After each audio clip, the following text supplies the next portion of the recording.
তো hello friends, welcome to my blog. তো এটা হলো পার্ট 2। যারা যারা পার্ট 1 দেখোনি তারা পার্ট 1 দেখে নাও, নাহলে বুঝতে পারবেন আমি কালো জিনিসটা কী করে বানিয়েছি। তো এটা হলো গলার হারটা, যেটা আমি বলেছিলাম ছাদে গিয়ে ফটো তুলবো।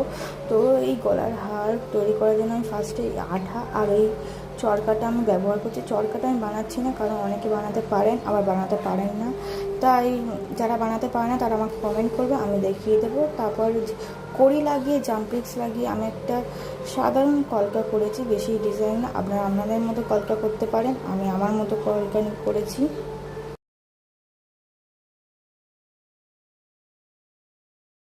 তো এখানে আমার কলকা করা তৈরি হয়ে গেছে। তো আর এখানে হয়ে গেছে, এবার আমার ছাদে যাওয়া হবে না, তার মধ্যে টিপ সুতো নেবো আর খারাপ কালো যা হয়। তো কি আর করবো, তা ঘরে তো ফটো তুলতেই। তো এই হলো কানের গলার সেট, হয়ে গেছে আমার সেট। তো এই টাক্সেলটা বানানো দেখায়নি, কারণ অনেকে জানেন আবার জানেন না।